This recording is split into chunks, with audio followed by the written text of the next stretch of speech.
सभी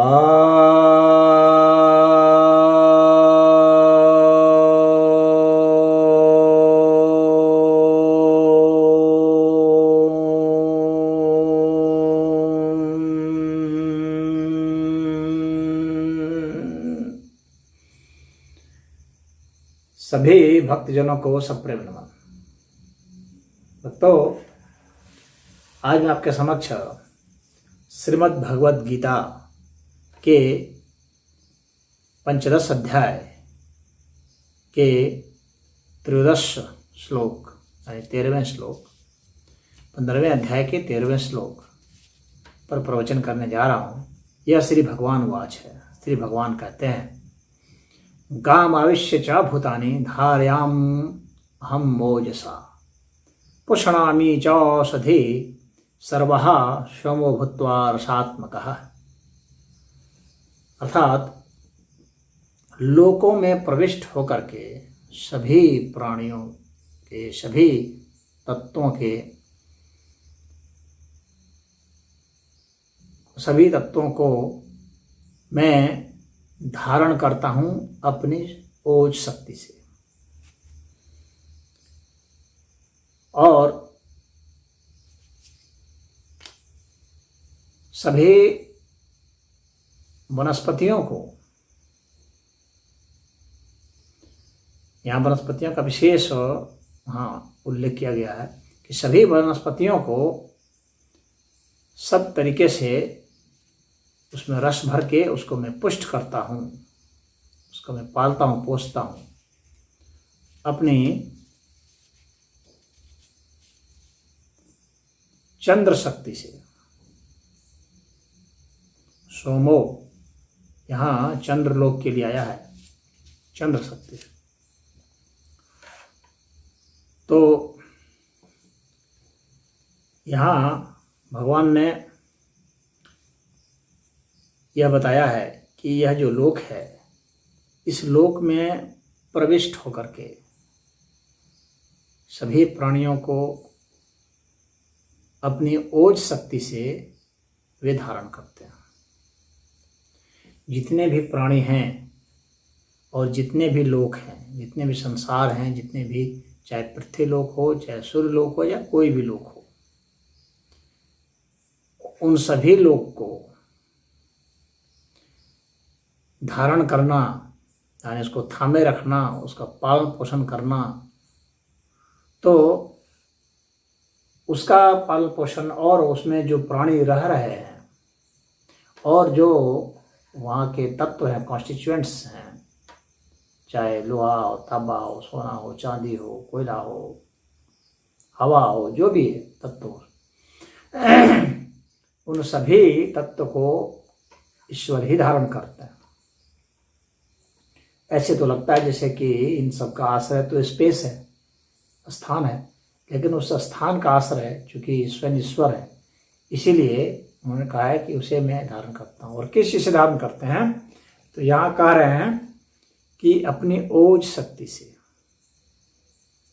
भगवान की बहुत सारी शक्तियाँ हैं, हम लोग की बहुत सारी शक्तियाँ हैं, तो हम लोग की जो अपनी जो ओज शक्ति होती है, उस शक्ति से धारण किया जाता है।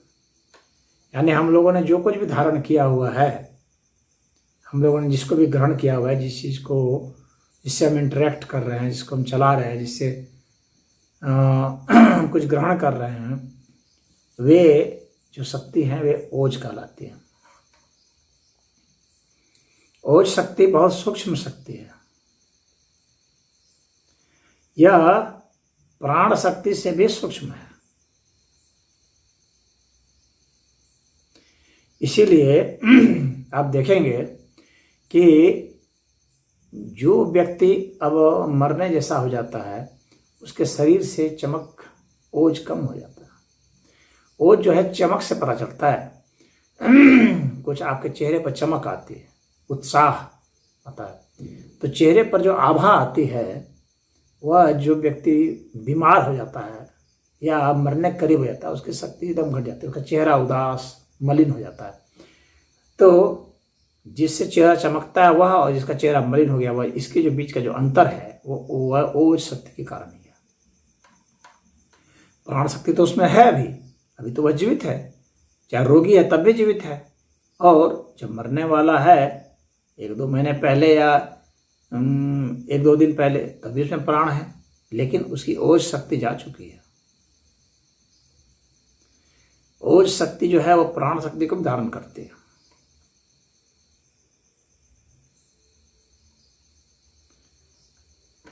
और उसे विभिन्न मतलब शक्ति का जो सूक्ष्म स्वरूप है वह ओज है। विभिन्न आप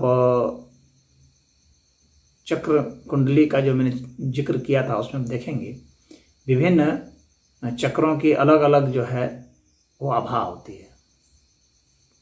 सहस्रार की जैसे कि वायलेट होता है, मूलाधार का रेड होता है, पूरा ये जो विभुआर का रेंज है, 7 चक्र के 7 रंग होते हैं। तो वे रंग क्या है? वे आभा है, वे ओज है। तो आपकी जो भी कुंडली शक्ति जागृत होगी उसके हिसाब से आप में आभा आएगी, आप में ओज आएगा, उसके अनुसार से।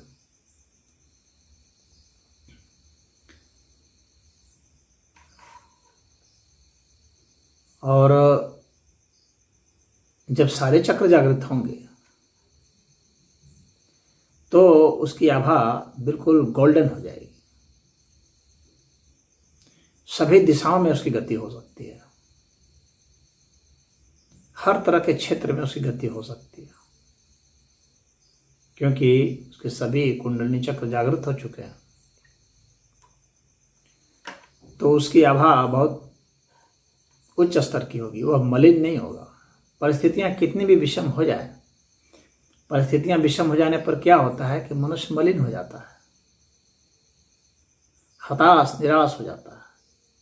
प्राण शक्ति तो रहती है लेकिन ओज शक्ति नहीं रह जाती है, या बहुत कम रह जाती है, घट जाती है। इतनी ही रह जाती है कि उसके प्राण उसने धारण किया हुआ है, लेकिन वो उत्साह चमक, वो ओजस्विता तेजस्विता नहीं रहती। तो वह ओज शक्ति बहुत महत्वपूर्ण होती है, वही मुख्य रूप से धारण करती है। हम लोग किसी भी चीज को धारण करते हैं तो उसी कारण ओज शक्ति समाप्त हो जाएगी तो प्राण धारण नहीं हो पाएगा, शरीर धारण नहीं हो पाएगा, प्राण त्याग हो जाएगा। ओज शक्ति एकदम समाप्त हो जाएगी, प्राण त्याग हो जाएगा। तो उस ओज शक्ति से ही हम लोग धारण करते हैं। वही भगवान कह रहे हैं कि मैं अपनी ओज शक्ति से ही इतने, तो हम लोग तो छोटे स्तर पर हैं तो छोटी चीज को धारण कर रहे हैं, और परमात्मा जो है समग्र अनंत अस्तित्व है, पूरे को पूरे सबको धारण किए हुए हैं। तो भाई उनकी ओज शक्ति कितनी ज्यादा होगी। तो अब यहाँ पर महाभारत में एक जगह लिखा हुआ है कि ध्यो स चंद्रार्क नक्षत्राखम दिशो भूर्महोदधि वासुदेवस्य वीर्येण विधृतानि महात्मनः। अर्थात स्वर्ग सूर्य चंद्र तथा नक्षत्र सहित आकाश 10 दिशाएं, पृथ्वी और महासागर, ये सभी भगवान वासुदेव की शक्ति से धारण किए हुए।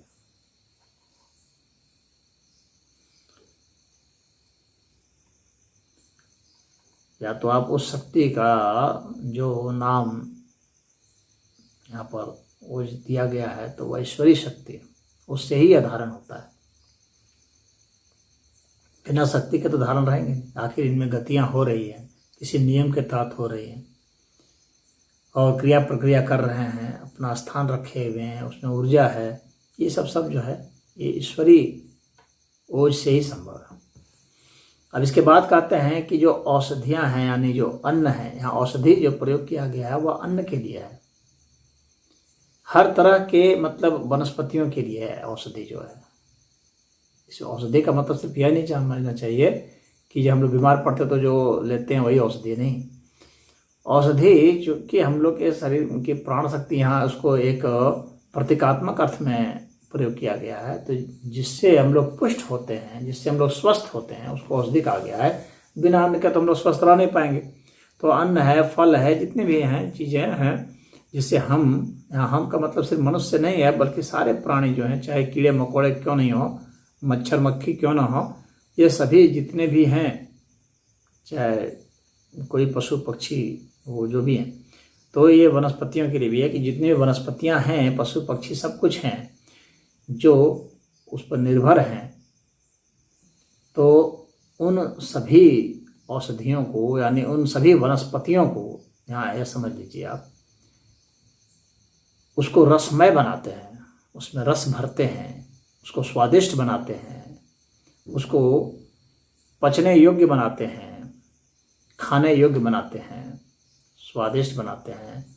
तो वो किससे बनाते हैं? सोमो, यानी अपने उस शक्ति से जो उनकी सोम शक्ति है, चंद्र शक्ति। सोम जो है चंद्र के लिखा है कि चंद्र शक्ति है। तो यहाँ पर जो है चंद्र शक्ति, एक तो ओजस शक्ति की बात है, एक चंद्र शक्ति की बात है, चंद्र लोक की बात है। सोमो जो है चंद्र लोक के लिए भी है, चंद्र शक्ति के लिए भी है। और यह जो चंद्रमा हम अपनी आंखों से देखते हैं, जो पृथ्वी के चारों ओर घूम रही है, उसे चंद्रमंडल कहा जाता है। तो चंद्रलोक जो है कुछ और जो है दूसरा है, वह और बड़ा है और सूरज से बहुत ही ज़्यादा दूर है। इसके विषय में, क्योंकि हमें इसे कन्फ्यूजन नहीं हो जाए, तो इस विषय में पद्म पुराण में यह स्पष्टीकरण आया है। न विदुः सोम ते मायाम ये च नक्षत्रयोनयः तम आदित्य पथा ऊर्ध्वम ज्योतिषाम च परिस्थितः। तो यहाँ पर स्पष्ट आया है कि ये सोम जो है वो मतलब जो नक्षत्रों का वो समूह का वो श्रेष्ठ है, और वह कैसा है, जो आदित्य पथ से भी ऊर्ध्व है, आगे है, ऊंचा है वह। तो सूर्य का जो रास्ता है उससे भी वह ऊंचा है। तो आप यह देख सकते हैं सूर्य का जो पथ है, तो आपको सामान्यतः क्या हम लोग सोचते हैं कि सूर्य जो है वो स्थित है, लेकिन सूर्य भी घूमता है। स्थित इस रेस्पेक्ट में है, पृथ्वी के रेस्पेक्ट में, आपके जो ग्रह हैं उसके रेस्पेक्ट में स्थिर है, लेकिन सूर्य भी घूमता है, स्थिर नहीं है। यहाँ पर इस अस्तित्व में कुछ भी स्थिर नहीं है, ये सब घूमते हैं। तो सूर्य भी गैलेक्सी के चारों ओर घूमता है, आकाश गंगा में सूर्य भी घूमता है। सूर्य और जो ग्रह हैं उनके रेस्पेक्ट में स्थित है। तो यही यहाँ पर ये देखिए, हम लोग के संत जो हैं, हम लोग का शास्त्र जो है, ये इतने उच्च स्तर का यहाँ पर सिद्धांत बता रहा है, जो वैज्ञानिकों ने भी इधर हाल फिलहाल में ही खोजा है कि सूर्य भी जो है वह भी गैलेक्सी के चारों ओर घूमता है। तो उसका भी पथ है सूर्य का ही, त्वम आदित्य पथ ऊर्ध्वम। तो उस आदित्य पथ के यानी वो जो पूरी जो गैलेक्सी है जिसमें वो घूम रहा है सूर्य, उससे भी वह आगे है। कौन? वह चंद्र, सोम, वह सोम। तो यहाँ पर सोम शब्द का प्रयोग किया गया है, तो वह आगे है इससे भी, और वहाँ से जो किरणें आती हैं, अब किरणों से का मतलब ऐसा नहीं समझना चाहिए कि वह किरणें दिखने वाली ही किरणें हों, सिर्फ दिखने वाले ही तरंगे हों, ऐसा कुछ नहीं है। विजिबल ही हो वह कोई जरूरी नहीं है। तरंगें तो जो इनविजिबल भी होती हैं और उनका प्रभाव भी बहुत होता है। तो वहाँ से जो तरंगें आती हैं वो विजिबल इनविजिबल दोनों मिली जुली जो आती हैं उस सोम लोक से, वह जो है औषधि को पुष्ट करती है। यहाँ पर यह एक बहुत बड़ा संदेश है कि पृथ्वी पर जो औषधि या वनस्पतियाँ जो हैं, यानी जीवन जो यहाँ उत्पन्न हुआ, उसके पीछे सिर्फ यह जो हमारा सूर्य है यही पर्याप्त नहीं है, बल्कि वह सोम का प्रभाव है। उसके और इसके प्रभाव से ही यहाँ पर औषधियाँ उत्पन्न हुई हैं, वनस्पति उत्पन्न हुए हैं, जिसके कारण ही जो यहाँ जो अन्य प्राणी हैं, अन्य जो भी लिविंग ऑब्जेक्ट्स, लिविंग हैं ऑर्गेनिजम्स, वे सारे सस्टेन कर रहे हैं, अन्यथा नहीं कर पाते। वे सारे जीवित हैं, अन्यथा नहीं रह पाते।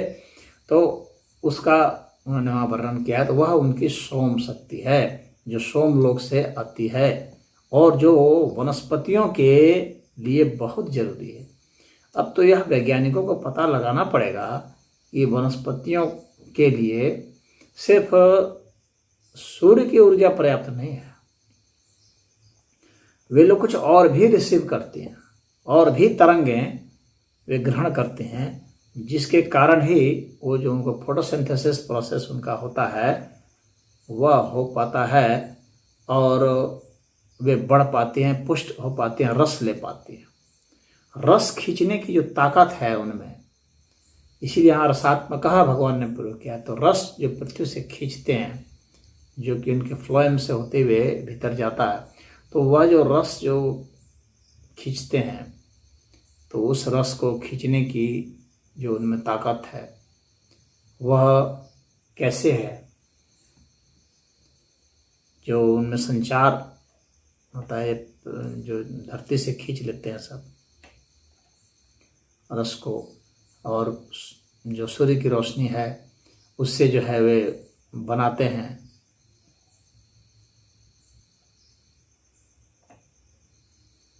अपना कार्बोहाइड्रेट वगैरह जो बनाते हैं। तो यह जो है मात्र सूर्य के प्रकाश से ही संभव नहीं है, इसके लिए अन्य तरंगों की भी आवश्यकता है, और अन्य जो इनविजिबल रेज हैं वो हम लोग को भी आ जाते हैं। वैज्ञानिक सब कह रहे हैं ना कि भाई हम लोग यहाँ तक पृथ्वी में न्यूट्रिनो बहुत ज़्यादा आते हैं। अभी खोजा गया है कुछ समय पहले न्यूट्रिनो, उसकी जो तरंगें हैं बहुत ज़्यादा आती हैं, कॉस्मिक रेज आते हैं। तो भगवान वह कह रहे हैं कि उस सोम शक्ति से ही मैं औषधियों का पालन करता हूँ। तो इसमें पृथ्वी से जो वनस्पतियाँ रस खींचती हैं अपने जाइलम के द्वारा, और फिर जो पत्ते हैं वो रस बनाते हैं सूर्य की किरणों से, तो वो फ्लोएम द्वारा सभी जगह डिस्ट्रीब्यूट हो जाता है। तो ये जो चक्र चलता रहता है, अब दिन को तो सूर्य निकल गया, अब रात्रि को क्या होता है, रात्रि को वनस्पतियों में क्या असर आता है जिसके कारण कि वो उसको एसिमुलेट कर पाते हैं, उसको जमा कर पाते हैं, उसको पुष्ट कर पाते हैं, अपने द्वारा बनाए गए प्रोडक्ट को पुष्ट कर पाते हैं। तो वह जो है सोम शक्ति से ही होता है। यही यहाँ पर भगवान का कहने का तात्पर्य था। ओम।